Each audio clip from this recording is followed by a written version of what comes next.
I'm going to begin today's sermon by reading you the last part of the reading from John's Gospel for today to help you kind of follow along with the sermon a little better.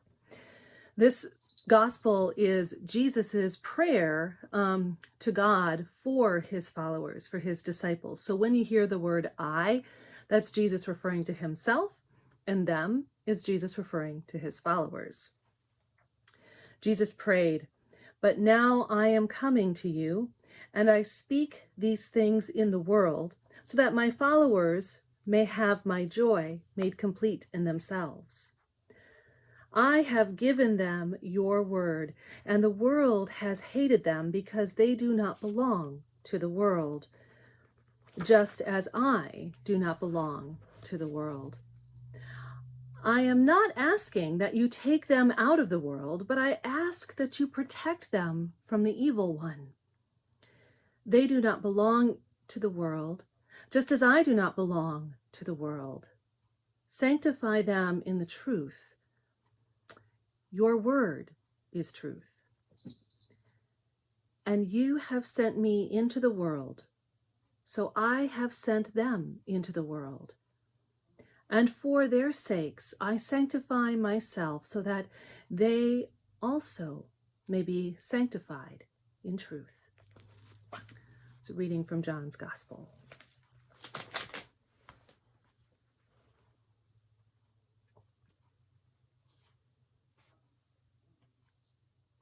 One of my favorite stories in the Bible is the very first one, the story at the beginning of the book Genesis, the story about how all of life on earth began.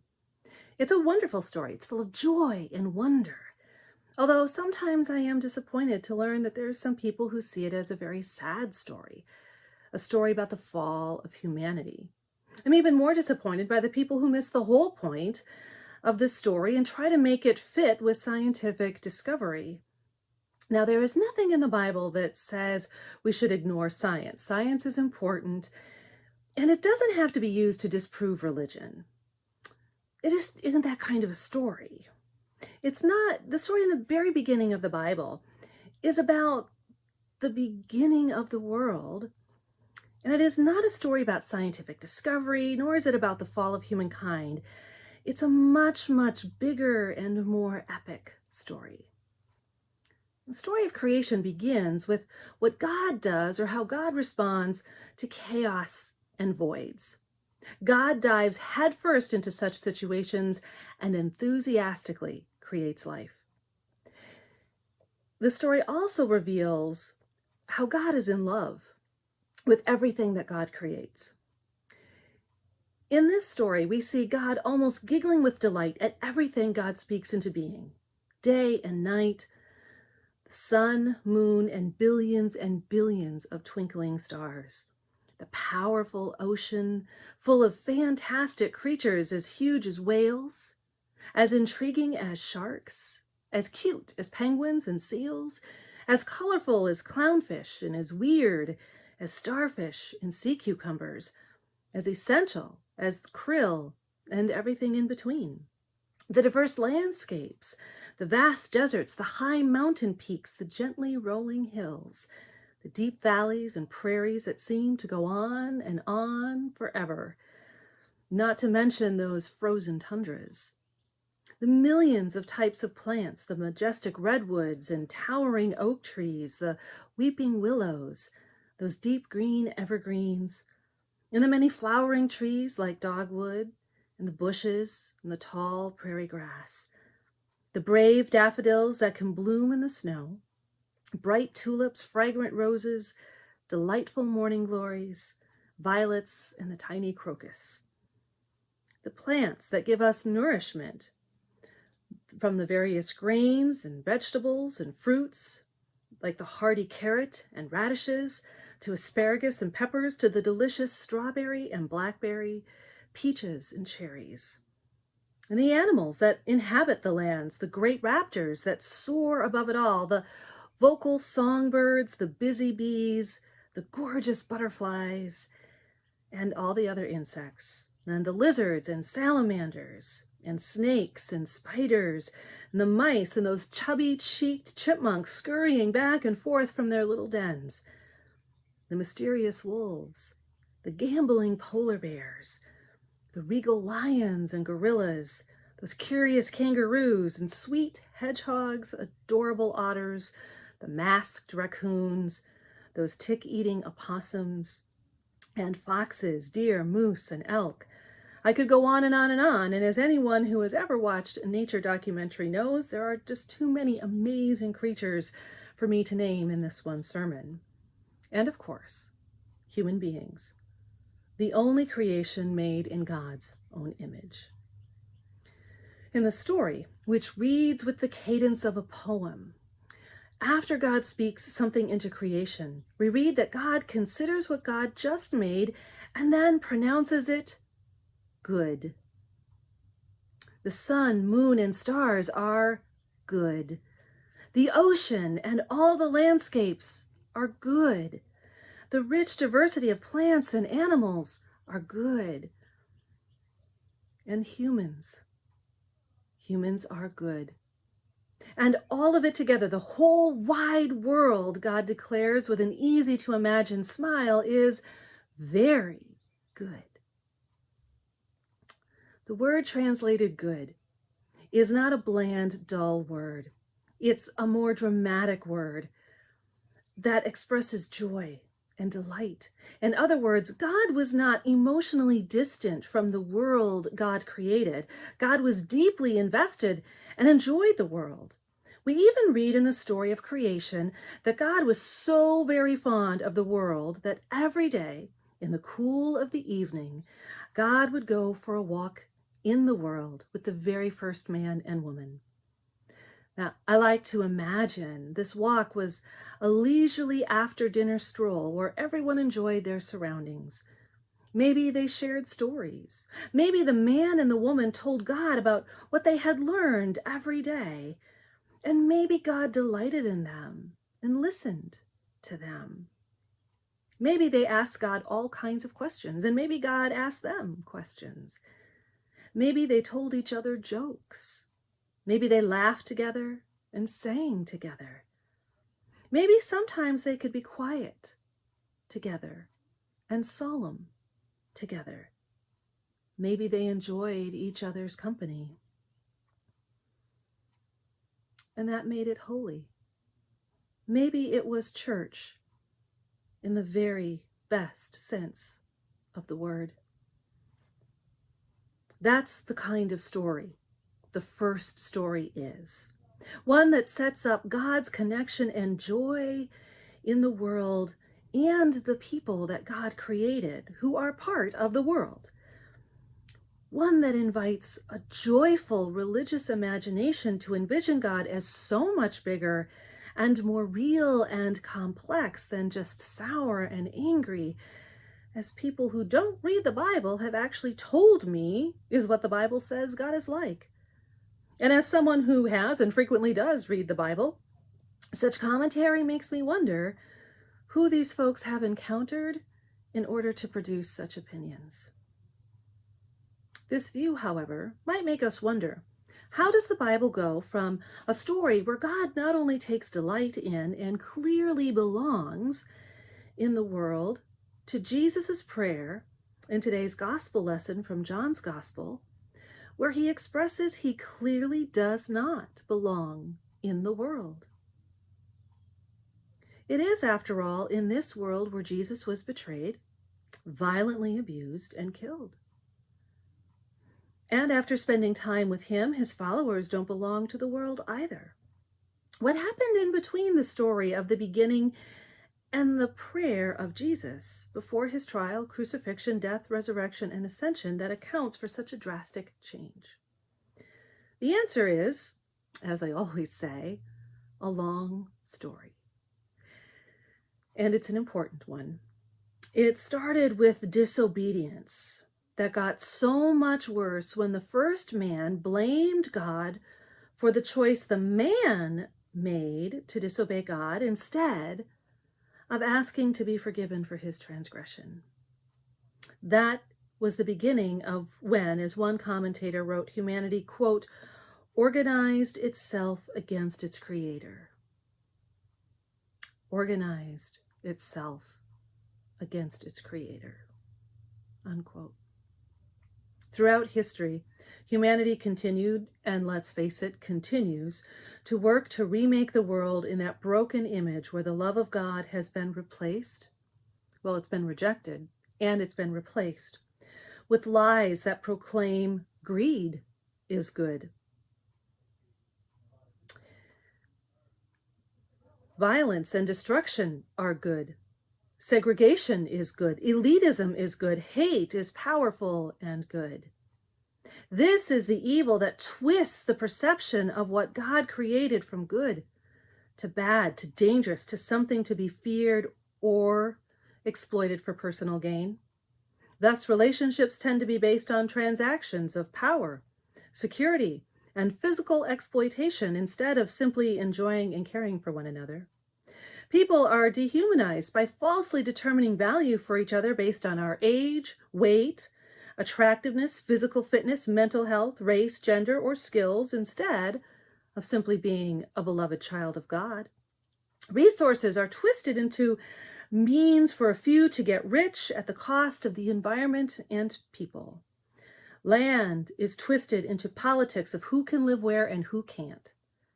Religions, ideas, scientific discoveries, and public health get twisted into perceived threats to individual freedom.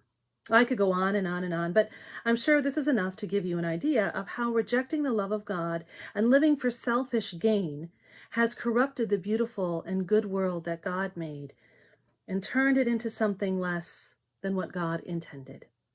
The world that rejected Jesus as it rejected God's love. And all of this might make us wonder, is there hope? Well, of course there is hope. That is why Jesus prays the beautiful prayer in today's gospel. Jesus did not ask God to rescue his followers from the world. Instead, he prays for their well-being because he is sending them into the world. That same world that still has some places and moments of holiness and goodness despite its brokenness. The world that God still loves. The disciples are to go into this world to remind the people of all the people of the world of our potential for goodness and holiness by being holy people in holy places with all forms of holy life. Holy here meaning set aside for God. This, according to Jesus' prayer, will end up bringing joy to his followers and to him and to all the world. This might sound hard to do or even difficult to imagine how to put into practice because it's really a way of life, not just a series of tasks that we check off. And some of you who are either reading this sermon or watching the video of this sermon might even be skeptical if such a feat is even possible.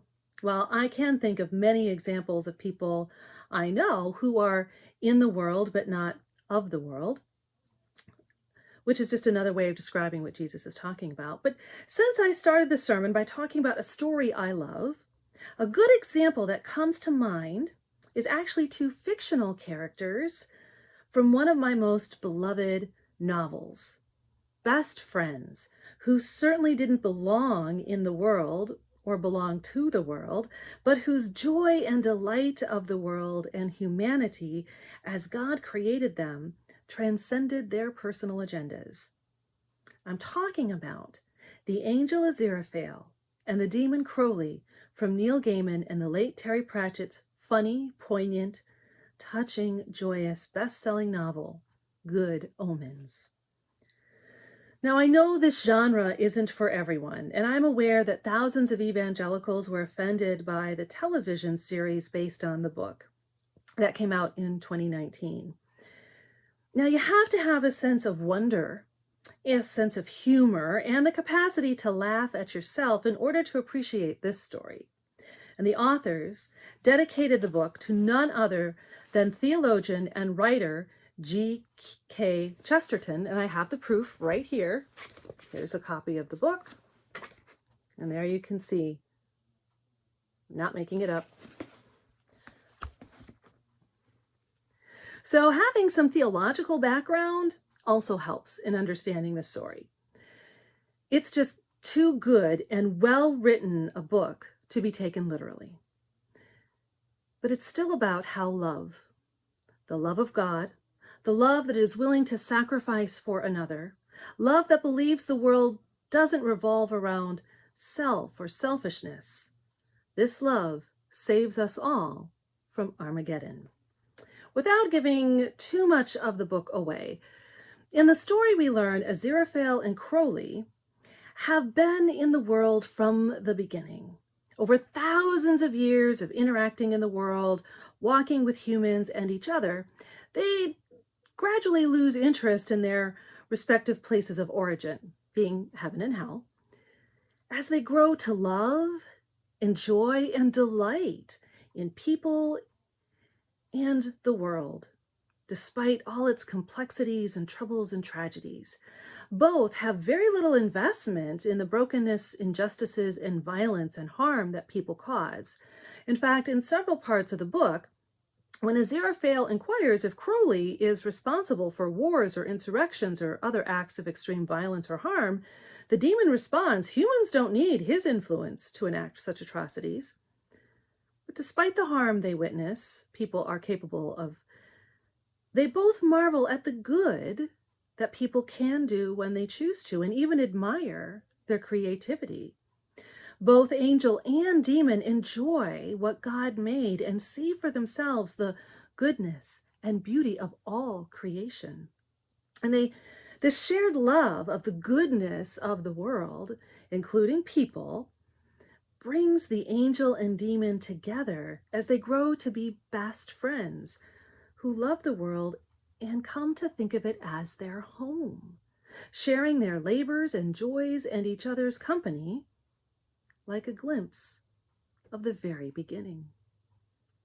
Now, when it is declared by proper authorities, the time has come for the promised great war between heaven and hell that will bring the end of the world, Aziraphale and Crowley decide to do what they can to thwart the plan and the war, thus averting the world's end.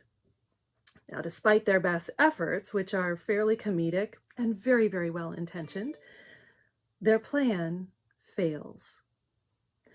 But their failure makes space for the least likely character in the story, which I'm not going to give away because I'm not going to give away everything, which allows this character to step up, and through this character's deep love for the world, that despite not belonging to himself, he still loves this world and his friends, which makes this world his home. With the encouragement and support of Aziraphale and Crowley to act out of this love, he brings about something much more holy and ineffable than Armageddon. Something that looks a lot more like the garden and the beginning of the world. Something good, something holy, which is probably why the authors gave the book its title, Good Omens. Now, today is the last Sunday in the season of Easter, but it won't be the last time this preacher mentions resurrection. In the season of Easter, we are given time to delight in the wonder and mystery and new life the risen Jesus brings into the world, thus redeeming the world. On Thursday, which is just a few days ago as I record this sermon, the church celebrated the Feast of the Ascension, where Jesus sends his followers into the world to proclaim how to embrace this resurrection redemption through repentance and forgiveness. Today, we are given the words of Jesus' prayer for his followers that is meant to inspire hope that as they go out into the world as individuals and as the church, they will no doubt experience a world that is both terrible and beautiful, one that will remind them at times they do not belong. And when such times occur, Jesus prays his followers will remember their purpose and their connection to him and to God, and the joy of that connection will help us all better love the world, which again includes the people in the world. So if you can ever relate to feeling like you do not belong in the world, please know that you are in good company. Jesus felt it. His disciples felt it. Sometimes I feel it. I'm pretty sure the two friends who wrote the book Good Omens must have felt the same way in order to write about two fictional characters who didn't belong in the world and still made it their home. We can learn from the fictional angel and demon the way to navigate a world where we don't feel like we belong is to remember the goodness that God created. Learn to recognize that holy goodness when we see it. Love each other and the world and its marvelous diversity more than selfish gain, because you never know who you might influence and what great goodness might come from living such love. That is still Jesus' prayer for us today, and it still can be the source of joy in the world, and that is good.